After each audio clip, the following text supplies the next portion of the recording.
the United States military began major combat operations in Iran.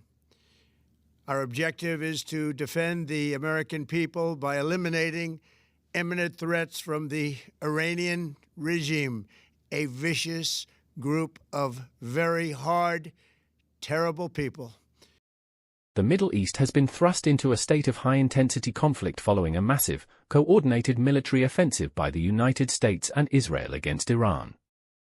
On Saturday, the 28th of February, 2026, the long-simmering tensions over Tehran's nuclear ambitions and regional influence reached a breaking point, transitioning from a shadow war into a direct and overt confrontation. The escalation began in the early daylight hours when the Israeli Air Force and United States military launched a series of preemptive strikes across the Islamic Republic, codenamed Operation Epic Fury by the Pentagon and Roar of the Lion by the Israeli Defense Force (IDF). The mission reportedly utilized a vast array of air and sea-based assets, including F-22 Raptor squadrons and the USS Abraham Lincoln Carrier Strike Group. In a video message shared on Truth Social, U.S. President Donald Trump confirmed the commencement of major combat operations, stating the objective is to eliminate imminent threats and ensure the Iranian regime never acquires a nuclear weapon. The strikes targeted critical military infrastructure, long-range missile sites, and government symbols in several cities, including Tehran, Isfahan, and Karaj. Eyewitness reports from Tehran described massive explosions in the city's downtown district. One of the primary targets appeared to be the compound of the 86-year-old Supreme Leader, Ayatollah Ali Khamenei.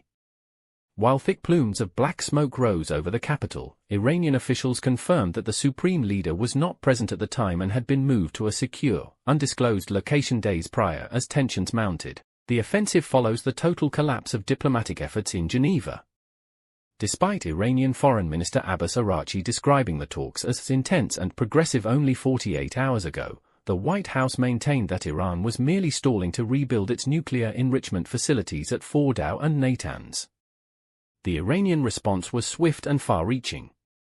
The Islamic Revolutionary Guard Corps launched a significant barrage of ballistic missiles and drones targeting Israel. By mid-afternoon, the Israeli Home Front Command's alert app showed the entire country in red, with sirens echoing in Jerusalem and Tel Aviv as interceptors met incoming projectiles in the sky. The conflict hasn't remained contained within the borders of the primary combatants. Qatar, US-made Patriot systems at the Al Udeid Air Base, the largest American facility in the region, intercepted an Iranian missile. Bahrain, a service center for the US Fifth Fleet, was reportedly hit in a missile attack, and emergency sirens have been sounded across Manama. Jordan, shrapnel and interceptor activity were reported over Amman, leading the US Embassy to order all personnel to shelter in place. The immediate fallout has been a total paralysis of regional logistics. Iraq, Iran, and Israel have all shuttered their respective airspaces indefinitely. Major carriers, including Air India, Lufthansa, and Air France, have been forced to divert or cancel flights mid-route, leaving thousands of passengers stranded and air corridors between Europe and Asia severely restricted.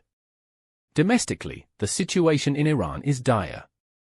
The country was already reeling from months of nationwide protests and a deepening economic collapse. In his address, President Trump appealed directly to the Iranian people, framing the military action as a humanitarian intervention and urging them to take over your government.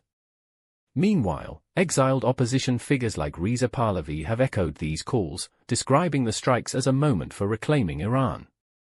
As the IDF prepares for what officials describe as several days of conflict, the international community remains on a knife edge. With schools and workplaces closed across Israel and a nationwide state of emergency in effect, the region faces its most volatile and unpredictable moment in decades.